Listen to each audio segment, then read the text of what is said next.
Good morning সবাইকে। আজকে মহানবমীর দিনে তোমাদের সবাইকে অনেক অনেক অনেক ভালোবাসা আর শুভেচ্ছা। আর পুজো তো প্রায় শেষ। কালকে বিজয়া দশমী, কালকে যেহেতু বৃহস্পতিবার, কালকে কোনো বিসর্জন তো হবে না।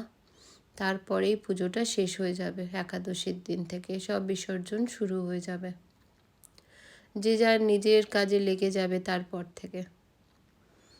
আমার প্রতি বছর সুযোগ হয় না এই বেহালার রায়বাড়িতে আসার।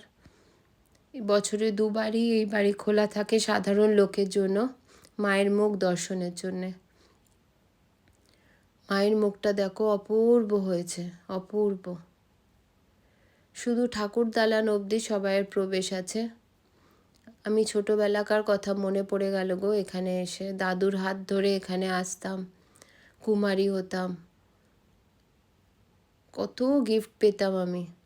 আমার এখনও মনে আছে, খুব ছোট ছিলাম তো, খুব মজা লাগতো তখন ওই সবগুলো। ইনি হচ্ছেন অমরেন্দ্রনাথ রায়, এই বাড়ির প্রতিষ্ঠাতা। সেই ব্রিটিশ আমলের সময়কার সমস্ত স্কাল্পচার এখানে রাখা, প্রত্যেকটা দেখার মতো, খুবই পরিষ্কার করে রাখা রয়েছে। তবে আমি যখন ছোট ছিলাম তখন এত বাউন্ডারিজ ছিল না, এগুলোর কাছে গিয়ে গিয়ে এগুলোকে দেখতে পারতাম। আর এই দালানের ওপর দিয়ে ছুটে ছুটে হাঁটতাম, আমার এখনও মনে আছে। আমি ওপরেও গেছি দাদুর সাথে। দাদু পুজো ছাড়াও এখানে আসতেন, দাদুর বন্ধু ছিলেন, আমি বলতে পারবো না কে, তখন খুব ছোট ছিলাম তো, সবাইকে চিনতাম না।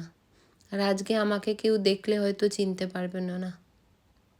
দেখো ক্রমশ ভিড় বাড়ছে, যত বেলা হবে তত ভিড় বাড়বে।